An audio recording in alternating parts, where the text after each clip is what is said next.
Hey, good morning, good afternoon, good evening, wherever you may be. Scott Luton and Supply Chain Hall of Famer Jake Barr with you right here on Supply Chain Now. Welcome to today's live stream. Hey, Jake, how you doing today? Just another week in the new never normal, my friend. Just another week. That's right. But it's going to be a big week. It's going to be a big week. We got lots and lots of innovations and leaders moving mountains to highlight this week. And we've got a great show here teed up today. Folks, today, as you all know, it's The Buzz. Every Monday at 12 noon Eastern Time, we discuss a variety of news and developments across global supply chain and business. News that matters is what we like to call it. The Buzz is powered by our friends at EasyPost, who help make shipping easy, flexible, and scalable. Learn how you can simplify your shipping operations and delight your customers at EasyPost.com. Jake, we got a big show today. We're going to be conducting a supply chain leadership pulse check to see what's on the minds of industry movers and shakers. We're going to be checking in on how companies are navigating this trade war environment, including how it might impact the hot cup of coffee that we enjoy each and every day. We're going to be taking a look at what one dynamo calls supply chain wars and what may lie ahead. All that and a whole bunch more. And Jake, in about 10 minutes or so, we're going to be welcoming in a special duo of guests here on The Buzz, Koray Kose with Kose Advisory and Pierre Abou Hamad with Citwell. Jake, should be a great addition of The Buzz, huh? Absolutely. Koray and I are symbiotic friends. We share a great love for all things Turkish related, the Grand Bazaar, the Blue Musk, Turkish coffee, I might add, but more importantly, Sun Tzu. Love it. Well, you know what? I know his charter plane was running late as he's traveling the world, so we'll see. But Koray and Pierre got a great conversation teed up with both of them. So two things, folks, before we get going here today. Number one, give us your take in the comments, whether you're tuned in via LinkedIn, YouTube, X, Facebook, Twitch, no matter. Just like Trisha, who says, Happy Buzz Day. Let us know where you're watching. We'd love to connect the dots. That's right, Trisha. Some folks may be in beautiful France or Lebanon or Australia or Taiwan, you name it. Let us know. And folks, if you enjoyed the show today, we'd love for you to share it with a friend and or your network. I'd be glad you did. Okay, Jake, before we bring on our esteemed guests, we got some work to do. You ready to go? Let's roll. Did you eat your Wheaties this morning? I did. My Weetabix. I'm glad you know that reference. I mentioned Baskin Robbins at an event last week, and I got about 300 eyeballs from the audience, all staring back at me, have no idea what Baskin Robbins was. So whether it's breakfast or ice cream, I've got to update those references. But before we bring on our guests, let's hit a couple items here. I want to start with That Said, which dropped over the weekend. We led off this edition of our almost weekly newsletter with a few key takeaways from a big live event that we held a couple of weeks ago, featuring some supply chain leaders, rock and roll leaders from across industry. So, Jake, I want to unpack a couple key takeaways from this big event. I'd love to get your take. So, as you mentioned, as we've talked about, Corinne Bursa had the unenviable task of navigating a big conversation over an hour with 5 senior leaders that are all out there moving mountains. Here's a couple key takeaways that I gathered, at least. Number one, growth doesn't happen when you're comfortable. It happens when you're stretched, tested, and maybe even a little terrified. Number two, the chief supply chain officer of Hasbro, that's right, the big time toy company, Stephanie Beal. Well, she spoke about how her team asked AI to review and critique the company's entire supply chain strategy. And it responded with a 65-page assessment. She said it was very humbling, but very valuable. Sylvia Wilkes, CSCO at Lamb Weston, spoke about how her team was using AI to optimize inventory, free up capital, and protect that critical cash flow. Finally, one consensus seemed to emerge. We all got to stop waiting for stable ground. It's not coming. It is not coming.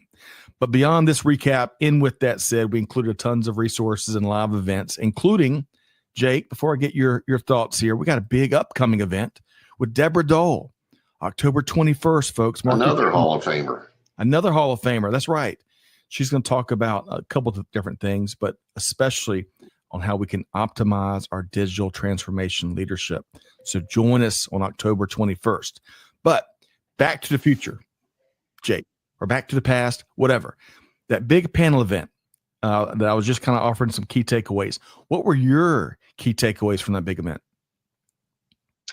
First I really want to give a shout out that it was an incredible hour packed with just insight after insight from a leadership perspective. And I think that's important because I think to a great extent, now is the time when leadership really has to show up. Right.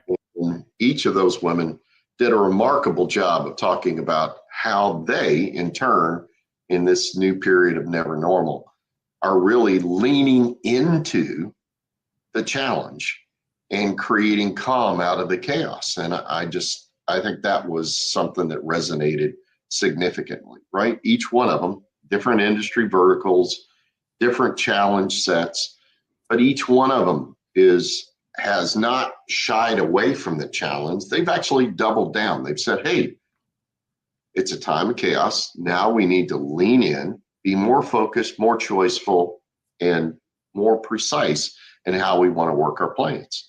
And they're not shying away from how to think about leveraging new tech to help them actually both, as you heard, assess, but actually pragmatically apply it in attacking some of those problems. Jake, well said. Well said. And you know what? Amanda and Trisha, big thanks behind the scenes. They're dropping the link to go check out the replay of that. Actually, this is Deborah Dull's event. Let's also drop the link to the big live event that Jake and I are talking about, because rarely, folks, do you have 5 incredible supply chain leaders on one live broadcast, including 3 chief supply chain officers of Fortune 2000 companies. You're not going to miss it. So check it out. We're going to drop the link. But folks, also, you can find the resources in With That Said almost each and every week. And we got a link right there. Trisha is Johnny on the spot. And the replay for that big September 3rd event can be found in With That Said. Okay, a couple things here. Let's see. Daniel tuned in from Cambridge, Massachusetts. Daniel, great to see you via LinkedIn. Looking forward to your take on some things here today. Lori, I was just talking about Kansas City just the other day. Great to see you via LinkedIn. I look forward to your perspective as well. Jake, when's the last time you went to Kansas City? Not that long ago. Yeah. If you love great barbecue, you go to Kansas City. Or Aiken, South Carolina. But we'll save that for a whole nother show. Hey, Dr. Supply Chain Academy, how about that? Great to see you from Saudi Arabia here today. Looking forward to your perspective as well. Okay, Jake, let's see here. We've got to get one more thing in before we bring on the incredible dynamic duo of Pierre and Koray. Let's do a supply chain leadership pulse check, Jake. A supply chain leadership pulse check. We're just about to enter fourth quarter 2025. That is hard for me to even fathom, Jake. Now, you work with movers and shakers around the globe, right? You've got a network that few come close to. When you think of the priorities, a handful of priorities that are big, maybe common threads amongst global supply chain leadership circles, what comes to your mind, Jake? Well, Scott, without question, regardless of vertical right now, we've got folks that are doubling down on getting started with running on the ground, real life uses of AI for helping to do problem solving. Yep. And I could give you multiple examples if we had time to go across all the process areas that make up supply chain. But I think one thing they share in common, they're very focused, they're very targeted, they have tight boundaries on what they're using them for, and they're pragmatically being applied to problem statements that they just simply can't solve by muscling things at the moment. I like that. And there's something to be, some of the most powerful forces known to humanity can be very simple, and the power of focus cannot be overstated. Am I right, Jake? Absolutely. Starting small, crawl your way into it, understand what it means in terms of process modifications, what technical support you might need, and then you scale from there and reapply. I like it. Simplify, standardize, automate is an old phrase I heard way back in the day. Good stuff. Folks, we'll keep bringing pulse checks to you because our co-hosts and our guests, they're connected and got their finger on the pulse like you do. All right. So Jake, we gotta get to work. We've got an incredible panel. Lori, I'm not going to forget about those Chiefs. Lori, the Kansas City Chiefs fan. The Chiefs won over the weekend. I think they beat the Giants. Jake, I'm not going to talk about the Bengals or the Falcons because it was not a good weekend for either team. Clemson. Oh man, shot in the heart. And Nadeem, great to see you from Saudi Arabia, back with us again via LinkedIn. All right, so Jake, let's introduce our terrific guests here on The Buzz, powered by our friends at EasyPost. Any of our global supply chain now fam already knows Koray Kose, as we always learn a ton from him when he joins us. He leads Kose Advisory, as you may recall. Few keep it real as much as Koray does. But today, Koray's bringing a friend and a fellow Dynamo. Pierre Abou Hamad is a partner and country manager here in the U.S. for Citwell, a management consulting group that specializes in transformation. So please join me in welcoming Koray and Pierre.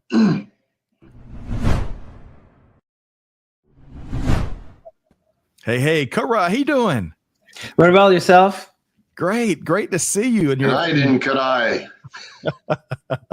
Back from his world travels. I get some of the best pictures from Koray as he is jet setting here and there and everywhere and making things happen. And Pierre, good morning. How you doing? Good morning, guys. Doing pretty good. Excellent. Pretty good in the sunny sunshine of Boston. Love that. Great to see you here today. Any friend of Koray Kose's is a friend of me and Jake's, I think. So we're going to start with a fun warm-up question. And Boston's going to be a big theme.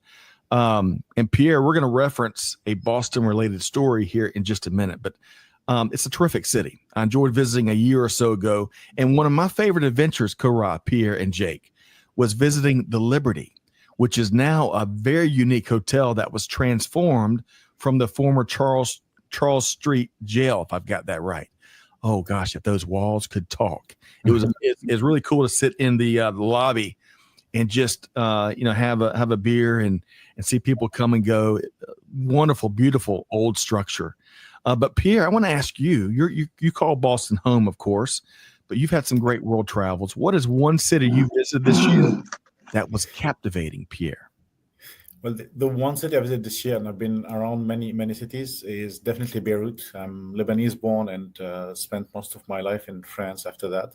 And getting back there, see the energy, see the resilience of that people and how the city is being reborn. Albeit, the huge financial crisis that the country has been going on since 2019, the 2 years of war, the port explosion and so on, and seeing how people are just driving forward, it just refilled me, resourced me back again. And regardless of all other great cities that I've been around, it's really something that fuels the mind.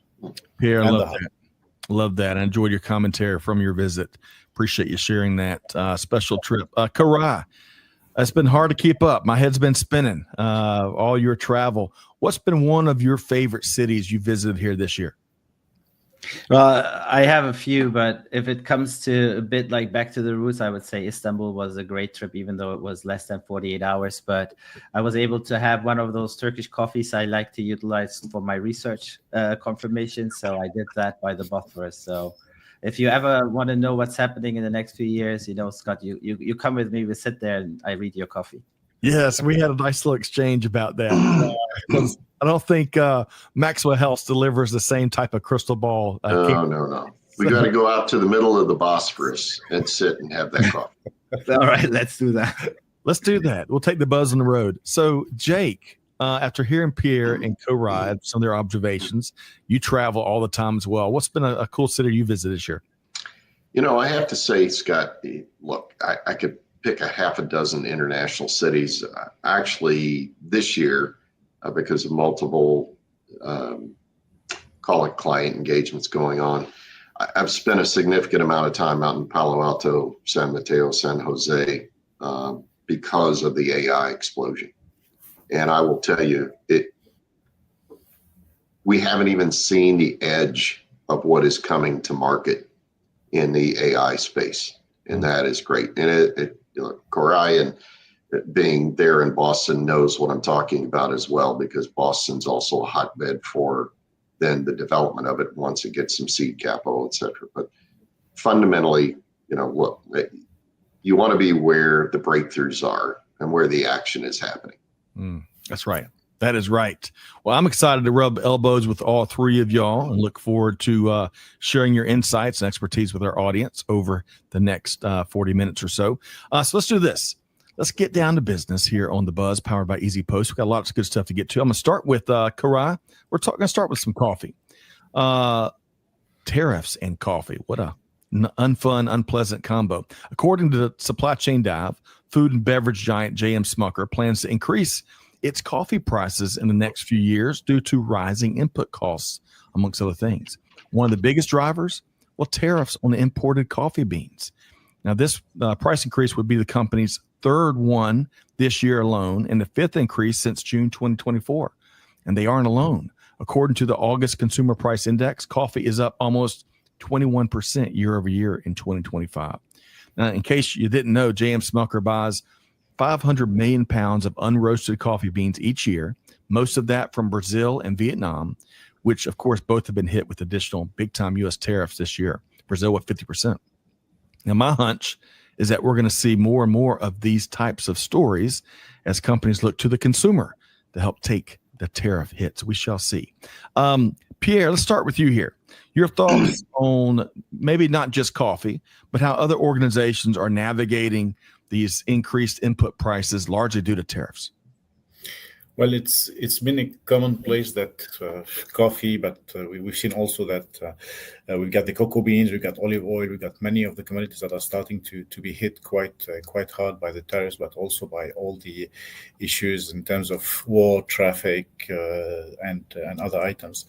And what we are seeing today is most of the companies had already backup plans for the changing the flows, adjusting the inventory, positioning that they have. But for many of them, they're lacking the long vision investment that they are starting to look around and saying, hey, we might have to find alternate sources. We might have to start investing with producers, because it's not only about planting, coffee, bean, and trees and so on. You need also the know-how, and that's something that people neglect a lot. I'm the son of a farmer. My grandfather was a farmer, and him too. I can't plant and expect to have even a potato or a tomato because I don't know, and I have the lands. All right. So it's not just willing; it's anticipating all of this, and people are starting to just skim that bridge by saying, "Hey, we might need more than just money and more than just decision, but start investing also in people if we want to take those, because solutions are not going to be easy on that side at all." Pierre, love that. And gosh, I bet you got some great family stories on farming. We'll have to have you back. But vision and know-how, some of the gaps there. Koray, what else are you seeing?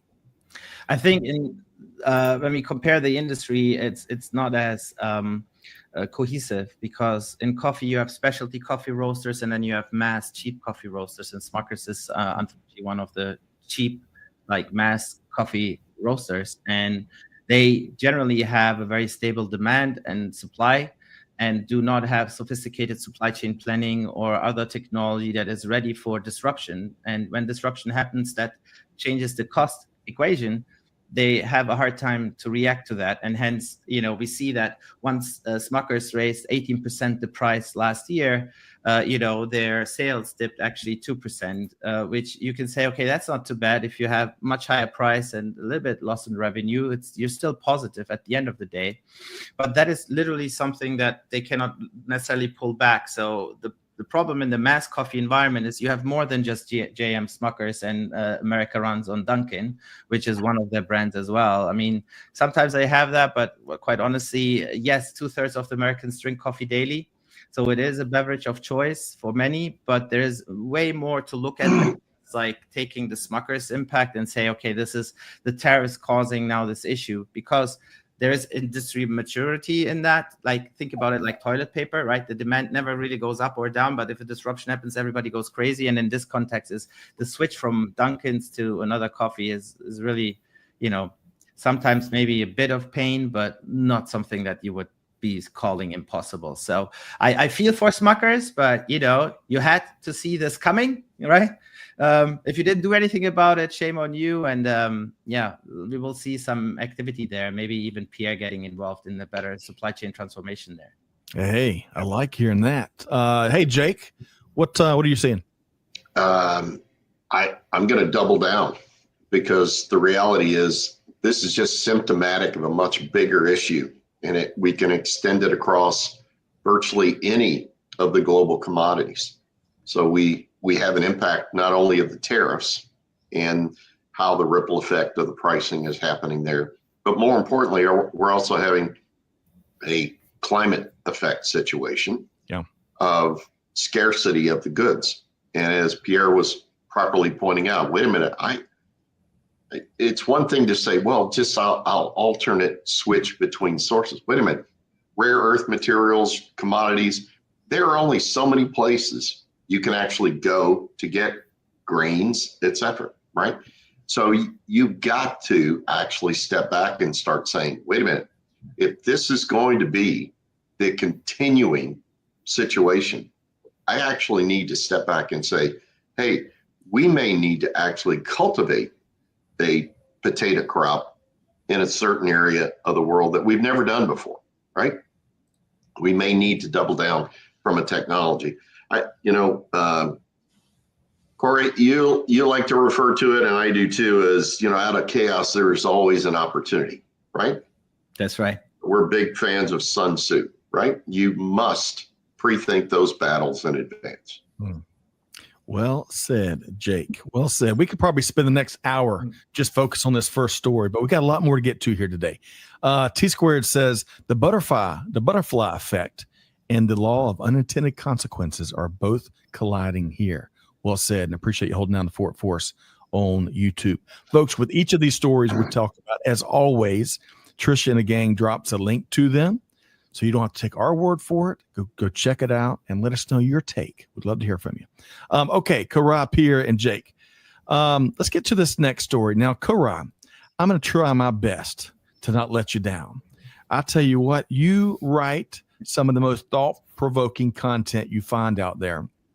And we're going to focus on one of your latest pieces for our second item today here on The Buzz. And we're going to talk supply chain wars. So Koray Kose wrote an intriguing piece for Forbes recently where he asserts a variety of ideas and concepts such as, and folks, there's about 57 more. I'm going to take a few here, though. Number one, how obstacles in modern day supply chains are really choke points, and those choke points are levers of power.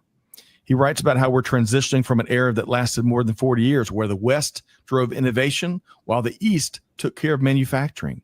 That long-held static structure is changing dramatically, largely thanks to technology. And it's adding fuel to supply chain and geopolitical struggles, primarily in the multi-dimensional fight between China and the U.S. for power and influence. Koray encourages readers and other countries to not sit in the middle of this global tussle, but rather pick a side, commit, and engage.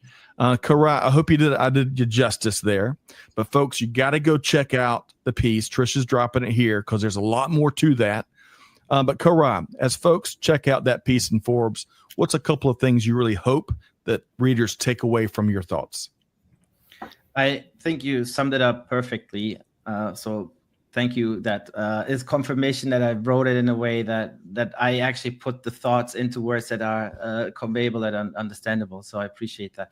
I think what's really important here is a little bit the Machiavellism that I put in there, that I've actually not seen around a lot, where, sit and wait was more the strategy that, this will blow over mentality did not prove right and will not prove right, because at the end of the day, if you take charge and, think about repatriation of manufacturing, or you take on technology first, you think about drastic product portfolio changes, that means that you actually tried and you trying to be ahead of the curve. And if you actually sit and wait, you basically go with the old market into a new environment, and the new environment defines the rule of the new market, and we're strong in the old market dynamics, but not in the new ones.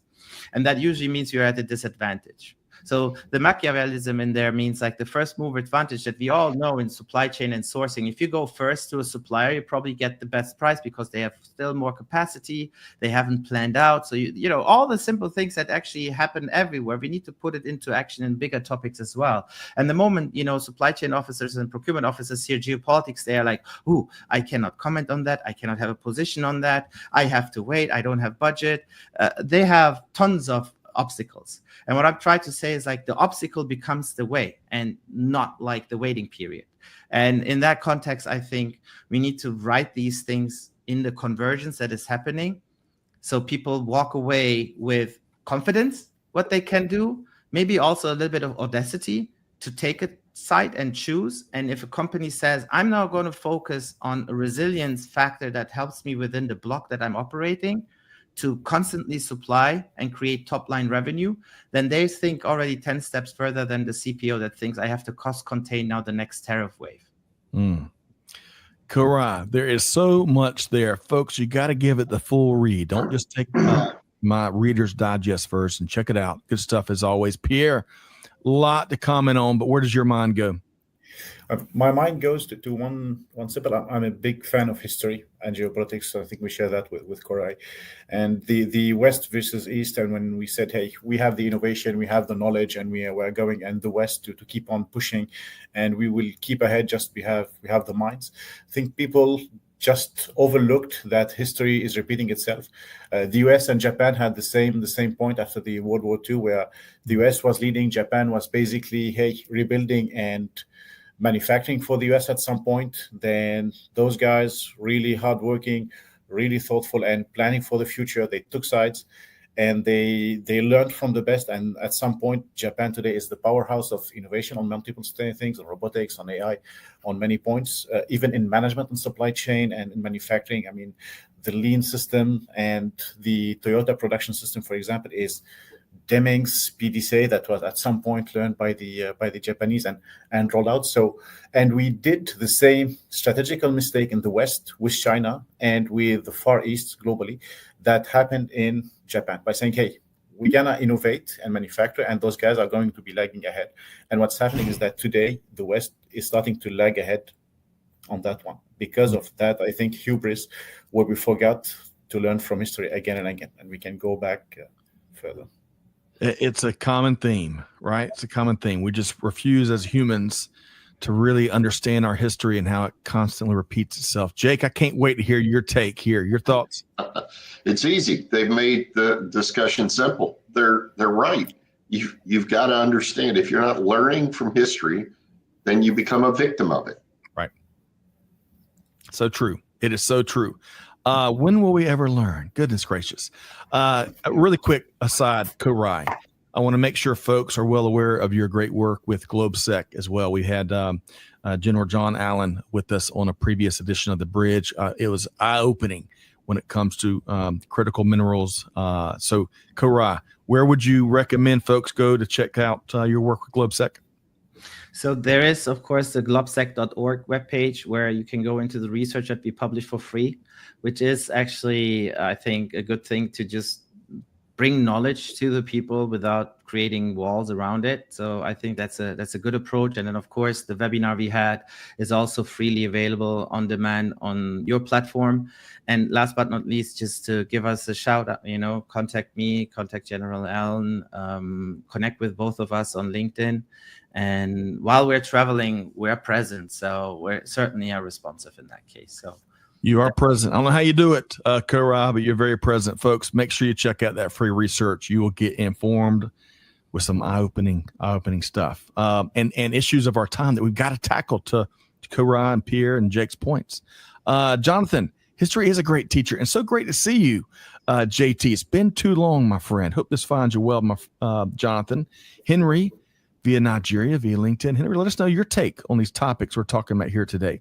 And again, we dropped the link to Koray's latest Forbes article right there in the chat. Okay, so let's move on to what I think is going to be a much more lighter note, Jake, Pierre, and Koray. So Pierre, I think we're got a lot in common. The more I hear your perspective here on the Buzz Today, powered by our friends at EasyPost, I've always had a knack for finding business, leadership, and even supply chain observations in the most mundane aspects of my daily life. Amanda would call it boring aspects of my daily life. That's okay, though. Just recently, I've written about how my daughter's volleyball experiences, well, how it illustrated core leadership principles, or how a small, simple cut in the worst part of your thumb can have devastating consequences to your morning routine, just like how the smallest of problems can ripple out across any supply chain ecosystem with tremendous repercussions. Pierre, I want to share a couple of images that you took as you visited the Cassignon, USS Cassignon, Boston, right? I say that right? Exactly. You wrote on the interesting parallels between a World War II destroyer and modern supply chain operations. Here's a picture of the ship here. And then we've got the supply officer's office. Look at those old typewriters. Oh, I'll be in trouble with those things. And then if you squint, you got this sign here, supply operations office. And note this, the very first sentence there. Accurate record keeping and paperwork were as essential to the ship's efficiency as weapons maintenance. Hey, I'd love it. Learning from history for sure. But Pierre, share your thoughts in terms of the parallels between World War II naval ships and modern supply chain operations. Yeah, that's. I was with my kids that day, and I always try to explain to them, but because when I say I'm a consultant and in supply chain, it feels like science fiction or something that they are unable to understand. So I'll just try to tie it down to something on that one. And I was stopped short in my tracks when we were visiting, when I saw that it's a small, it might be 20 square feet or something like that office, and the parallel I made is, hey, those guys were in the middle of nowhere with very few support, if none at some point, under pressure permanently. And the only way for them to run a tight ship is to secure that their supply, their planning, all the transactions were kept accurate, and everything that they were doing was in the scope of the supply officer, meaning from food down to the munitions and so on. And also I reflected by saying it didn't change much between that era where you have the supply officer somewhere in a small closet in the company and using very old technology, because sometimes when you look at and put spreadsheets is just those typewriters but with a screen instead of doing those manually at some point. And I hear customers and people want to slap AI on everything. When you strip down to the bone what they have in terms of record keeping and accurate transactions, it's the same. It's just that they have laptops and the screen instead of that typewriter. So try to explain to them, hey guys, you need to go a little bit ahead of that. As you said, simplify, standardize your process. And then once you've scoped it, okay, let's go to do something, because we knew that supply officer needed to keep the ship afloat, the ship fed, and the ship full of munition to do its mission. And if you don't have those, you don't ensure your mission. Pierre, love it. Folks, we're dropping a link to the full blog, LinkedIn blog, I'll call it, right there in the chat. Koray, comment on Pierre's observations there. Yeah, no, I agree. You can't improve a dirty process with technology. You can utilize technology to get better data out of dirty data, because at some point you didn't clean up and it just became, I would almost say, a liability to your decision making. But that's not sustainable. That's just a one-time effort, right? So once you're done with that, then the process is still dirty, so you go back to the same habit. So changing habits in supply chain is core to your transformation. If you don't change your habits, which is based on people and processes, the technology really is not as impactful as you want it to be, given the amount of money you would invest into it. So Pierre is absolutely right. Dirty process, good technology equals to no good results. What's old is new again. These cycles that we've been referencing throughout the show. Jake, I can't wait to hear the USS Jake Barr's take on Pierre's. Yeah. Hey, and as Pierre knows, he was looking at a very lean, old world, simplified process, right? Yeah, exactly. Now let's compare to the new battleship. Okay. And the hundreds of thousands of new electrical circuit components, etc., that help with navigation and munitions and everything else, right? And so the point is, we added a ton of process complexity, but did we model the follow-up, the backup systems, right? For how we're going to be able to operate if that goes down. How do we make sure that we're plugging in knowledge of the change in the process so that we can actually stay ahead of the need for what we should keep records on, and how frequently, and what's the failure rate of those parts, and life cycle, and how do we bring those into account, right? So the great news in the story is the supply chain complexity, no matter what we look at, has been amplified by a magnitude of 10 to 100 or 1,000, right? And you must keep pace with that if in fact you're going to drive the same results. Because wait a minute, Pierre said it very eloquently. Wait, I need to make sure they're fed, the thing stays afloat, and we stay armed to do our purpose. Right. You know, I enjoyed all three of your perspectives here. And I just want to go back to this snapshot again, because folks, we can take heart in this. If one of the most critical roles in all the U.S. Navy can use this as their resources to get critical work done, to defeat one of the biggest evils that the world has ever seen, we can do what we do in global supply chain now. So, Pierre, I love this perspective, and come on back and bring your next visits and supply chain observations with you. And if Amanda calls it boring, Pierre, I'll just know I've got a brother in arms here. Let's see here. Lori's a Coast Guard veteran. Lori says, when in the Coast Guard, we used to load stores and goods at port via a human chain from the dock to the storage cooler decks below. How about that, Lori? Love it. I'll tell you, our global supply chains and their performances can learn so much from our veterans and our militaries, of course. Henry said humans have shown a pattern of repetitive behavior. History is a great pointer for learning. That is well said, Henry. Shakespearean, in fact. Okay, I got to move along. Koray, I think we're just going to do a live check on this live show. Koray, I think you've got a hard stop here in just a couple minutes. Is that right? Quarter to, yes. Okay, so let's do this. I want to make sure folks know how to connect with you, Koray Kose. We're going to talk about some transformation thoughts and a few things. Of course, we'll have Koray Kose back with us. But how can folks track you down, Koray, beyond LinkedIn? Because you constantly crank out. That brain just does not stop working, Koray. How can folks track you down? Well, I always post about events I attend. So you want to meet in person. You usually won't be disappointed to go to those because they're curated to be fun, but also very insightful and with a good edge of provocation into your thoughts. So try that once. The second one is if you, of course, can't be where I'll be in that moment, reach out on LinkedIn, connect there. And just send me a message over that portal. The other one is, of course, just on our webpage, but that's almost too anonymous, right? But you feel right free now, to baby. Yeah. Right now. It's about to be the Broadway of supply chain soon, Koray. Right. Or I would actually put the burden on you. Just ask Scott, and Scott will connect you. Sorry. Blessed are the relationships. Relationships certainly matter. And I've been a long fan of your work and Jake's. And I'm a new fan of Pierre's. So, folks, we're going to make it really easy. Trisha is Johnny on the spot, putting Koray's LinkedIn link right there.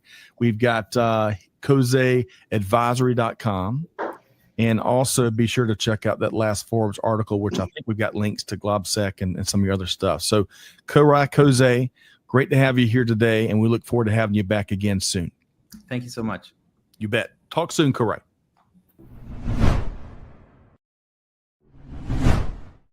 All right, Jake and Pierre, y'all can't go anywhere because we got more work to do. Koray, get the pass. But I'm on overtime. That's right. That's right. Let's see here. And yeah, Trisha is dropping a link I'll just share in Kose Advisory. So check that out, folks. And Lori, I think this is the name of the vessel, the United States Coast Guard Cutter Chase. Outstanding, Lori. I appreciate you sharing that here today. Looking forward to your perspective. We got more stuff to get to. So Pierre and Jake, before we get on to our next topic, and I'm still fascinated with the pictures you took of that vessel, Pierre, but I'd like to share this note from our friends at EasyPost. Folks, have you ever thought about turning your tracking page into a revenue driver this peak season? Well, EasyPost advanced tracking gives you branded tracking pages, real-time delivery updates, and personalized upsell opportunities that keep customers engaged long after the checkout. Now's the time to upgrade your tracking experience and revenue with EasyPost. You can learn more via the link that we'll be dropping in the comments. Okay, let's center our conversation, Jake and Pierre, for just a minute on the always hot topic of supply chain transformation. It's one of my favorite topics. So Jake and I spoke earlier, Pierre, before you joined us, around that big powerhouse panel session that we conducted a few weeks back. And one of the many key themes that emerged was transformation is not just a phase, it is the norm. That was a key theme from that hour-long discussion. So very true statement. And Pierre, I want to ask you, what's been a key element or two from some of the most successful supply chain transformations that you've been part of? To put it simply, focus.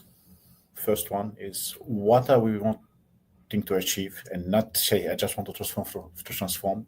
Right. And the second one is human engagement on that one, is really explaining the why for everyone, because the technical side, you can always get it right. You can always have support on that one. But if you are not able to focus, explain the why, and then engage people behind you, you're going to lose them. I have the chance of working for both small, medium businesses and big corporates. So people ranging from 100 million to 27, 30 billion and so on. And for both type of businesses, it's project over project over project over transformation over new thing, the new CRM, the new IT system, the new ERP, the new approach, the cyber attack, the stuff, and so on. And sometimes when I sit down at my customers, my customers used to say, if I wasn't that general managers with all the projects I have to manage, managing the project is a project by itself, just his portfolio of projects. So transformation is not only a transition, it's norm. You always have things that you need to do. And if you don't explain and embark your team with you on each and every single one and has it justified and well scoped, well, you're just going to spend money and time and people, and then you'll have I'd say, transformation fatigue, and you lose everyone down the road. So whenever we engage on those kind of topics, I always secure that, hey, why are we doing this? With whom are we doing this? And I really want a need scope that interacts with all the transformation going on, but I want a need scope to secure that we did and we achieved what we wanted to do, and not just, hey, put money to transform. That's too Pierre, I know there's so much more there, but that's quite a 2-minute response. Lots of stuff to chew on. Jake, you've been a part of tons of growth and expansion and transformations. I can't wait to hear your thoughts here, Jake. Yeah, first and foremost, I want to give Pierre a shout out on what he brought up, because fundamentally, I can always tell how folks, when I walk in an operation, are really thinking about the effort underway. Because if I pose a question to them around, well, what is your job, right? Because I go to the leadership first, because what I'm trying to deduce is, do they really understand that transformation is constant, right? And so this isn't a one-time effort. So if you're really treating this as a one-time effort, you really don't get it. In fact, any supply chain leader really is paid for two things. You're paid for the delivery of the day-to-day operational excellence, but you're also very importantly paid to be able to step back and understand what is the pathway in the journey map where I'm going to completely tear up and blow up what we're doing today in order to be prepared to compete effectively in the years ahead, right? And so breaking down, as Pierre said, the steps into bite-sized chunks that make logical sense against current business conditions and needs, and then being able to articulate to the operation the why. That's very critical, because you really have to have an understanding of, if I can't make you as one of my team members understand and have passion about where we're going, I've already lost, right? No matter what I want to be able to do, I've got to be able to have them step up and be owners of that change, drivers of that change, and actually become the change themselves. I tell you, we could do a whole daily series for the next 7 years on this topic. And I think one common theme that both of y'all spoke to, once we can really lean into this constant state of transformation, not a start line and a finish line, that transformation fatigue, Pierre, that you mentioned, that's something that leaders really have to be really in tune with, because it happens on any initiative, any effort. You kick off a project, a lot of folks will be really excited. They see the progress. And then a few weeks in, you always have that dip. Right? Yep. Scott, that happens principally in cultures that haven't been trained to understand that our objective is continuous improvement no matter what, right? Yes. Excellent comment. So if I'm walking into a shop who really, for the first time ever, is trying to really take on change, they're automatically at a disadvantage because they have not built into the operation an expectation that we are on a constant improvement journey. And we're constantly looking for the next process breakthrough, the next operational breakthrough, the next breakthrough with our suppliers, the next breakthrough on our reactions to market, the next breakthrough on our portfolio from a technology or a packaging or a performance standpoint. That culture lives, breathes, and accelerates change. So, Jake, I wouldn't disagree with any of that. I would just add to that, going back to one of the things Pierre mentioned and what you spoke to, is if we don't effectively communicate the why and the what's in it for me, right? And our people are just simply hanging on until their next perceived milestone, and then everything breaks loose. It is incumbent to both of y'all's points on leadership to build that culture where the mindset is this is how we do business, right? And finding, I think, let me ask y'all this, Pierre and Jake. So in a constant, y'all bear with me here. So in this constant state of transformation, how do we bake in brief respites so that, because every day full of change aren't all the same. You got some that's really going to be tough and challenging, and when you go home, you need a Marlboro and a Budweiser, and others aren't as bad. How do you bake in some breathers, Pierre? Yeah, two things that we've been doing is, the first one is celebrate. I think people overlook that. The just saying thank you, and that's the first, of course, and also celebrating the closure of the step and showing the results that been, so people step back, because they are, as Jack was saying, you are constantly focusing, delivering your daily operations, and then you have a whirlwind of transformations going on, and you just don't realize what happened at some point. And it's I try to say usually, hey, it's like when you're in a diet, just step back and look in the mirror before and after what happened, and celebrate those few moments. That's the first aspect. And the second one, from a management point of view, that's also the leader's acumen to say, hey, let's give ourselves maybe 2 weeks, 3 weeks, 4 weeks without launching any new stuff, and just let people, from a psychological point of view, settle with what they're doing, and avoid, for example, launching something by the end of the year and wait for January to start something, and so on. So really that timing and celebrating. Pierre, well said. Jake, what would you add? I'd add a third component, and that is realize the people you're using to deliver the individual breakthroughs, and you not only celebrate the success, but you also rotate the resources, because you're allowing others to actually contribute in the same way as a previous team member.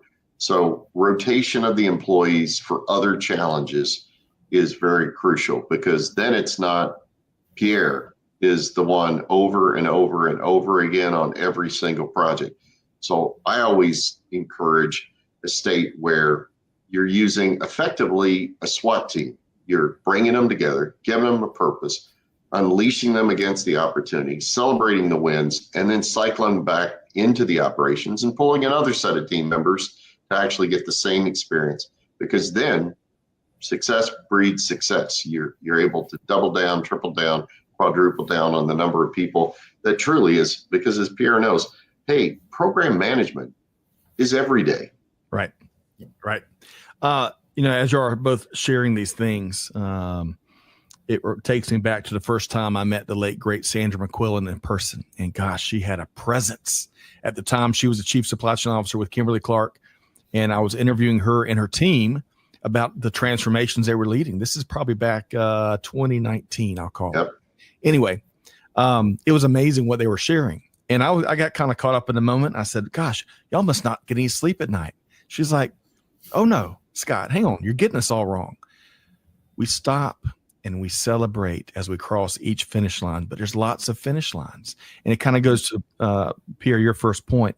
Recognition is so important as we make all these accomplishments in this endless state of transformation. Because, gosh, when people are receiving the credit that they've earned to achieve these accomplishments, man, light bulbs go off. It really, and she was making a really important point, and it was a really powerful eureka moment for me. So, hey, Scott, Sandra was a dear friend of mine, but I also want to throw in perhaps a fourth point, and I think it highlights one of the skills that she also had. You know, great leaders are actually involved in participating. They're not managing from the corner or outside. They actually have rolled up the sleeves and they're actually in the operation. They know as much about what's going on in the focused effort and in the transformation. They are showing up as problem solvers and help and resources against those tough challenges as opposed to stepping back. And Sandra did that in spades. Well said. Well said. She is missed very often. Okay, Pierre and Jake. Pierre, before we wrap here today, I've got $1 billion question for you. You ready to go? Yes, let's go. Always. So Jake was talking earlier at the start of the buzz here, powered by our friends at EasyPost, about fourth quarter priorities for supply chain leaders, right? So Pierre, I want to give you the opportunity. Any bold supply chain predictions for peak season or the remainder of the year from, say, a supply chain or a trade perspective? Pierre? Well, my bet would be that we're going through and towards a crisis on the all the electronics chips and components, even worse than what's happening now, with all the geopolitics going around, the rare earth stuff. Things are going to move around. Lots of investments going to start, and we heard a lot about the AI servers and so on, relocation and other topics. I would say from a very down-to-earth point of view, challenge for this year and next earliest quarter is finding solutions to secure those electronic components, I'd say. And the other one, given the state today of global food in terms of droughts, in terms of climate change and items, I'm foreseeing some real issues with at least wheat coming in from the from Eastern Europe and also for olive oil in the next few days and the next few weeks. The season has been really bad. We're not talking a lot about this, but prices and what we were talking about on coffee are going to reflect on other commodities pretty soon, and pretty much that would be my two takes. Pierre, really appreciate that. Jake, we were talking about this question in the pre-show, and I was offering Pierre a couple different off-ramps there. Have some fun with it or keep it real. And he's keeping it real. He is keeping it real. Those are very fundamental and real.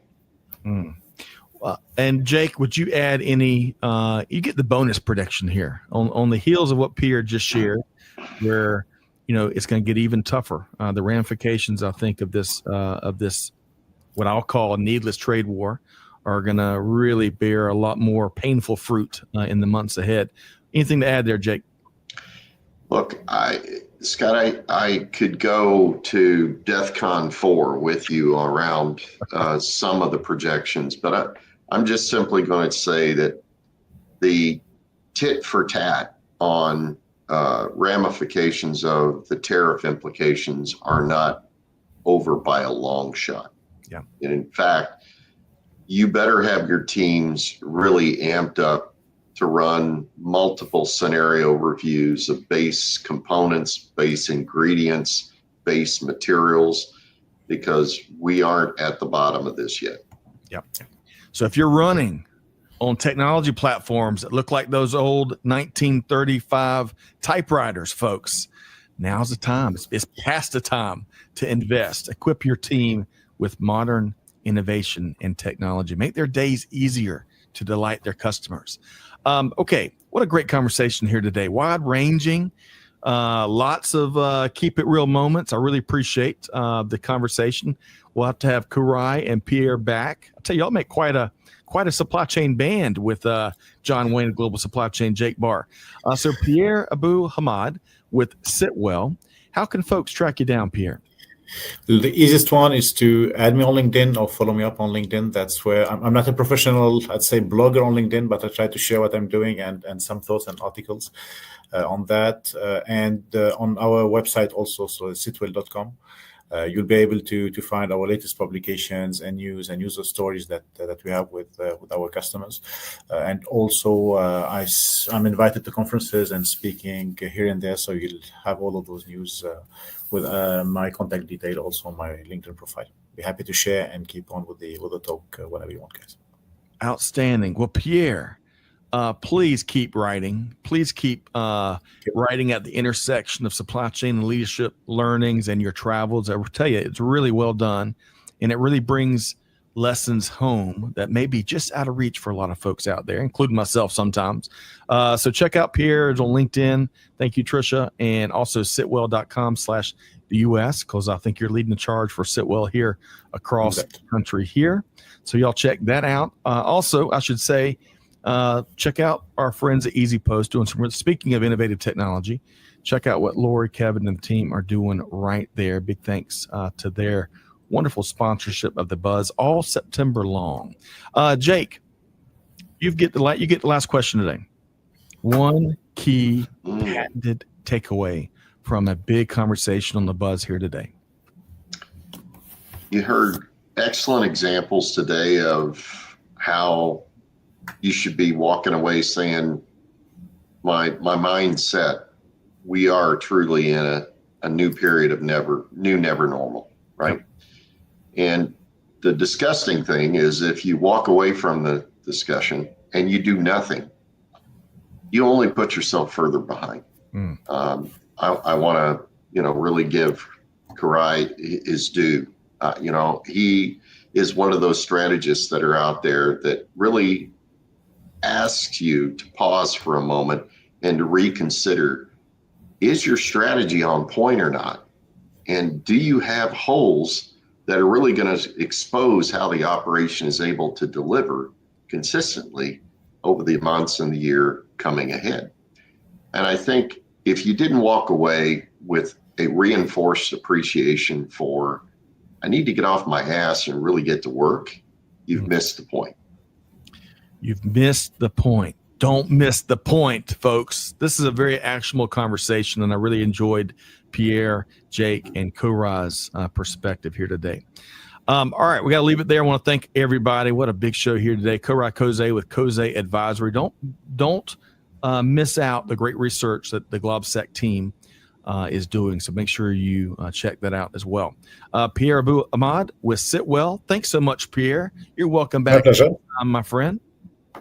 My pleasure. I should be back and have those kind of conversations with you guys. See you around. We look forward to it, Pierre.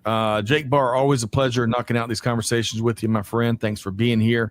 Tricia is dropping some links there. You can check out all of our content live and otherwise. We encourage you to do that. Big thanks to Amanda and Tricia behind the scenes today. Big thanks to our global audience. I know we couldn't hit everybody's comments and questions here today, but we sure do appreciate you. You're our North Star, so keep all the feedback coming. But here's your homework, folks. As we are about halfway through one of the few remaining Mondays of the year, September 22nd. It's hard to believe. Hope you enjoy the show, but you got to take one thing from Jake or Pierre or Koray, share it with your team, put it into practice. Deeds, not words. That's how we're going to continue transforming global supply chain and not leaving anybody behind. So with all that said, on behalf of the entire Supply Chain Now team, Scott Luton challenge you to do good, give forward, be the change that's needed. And we'll see you next time right back here on Supply Chain Now. Thanks, everybody.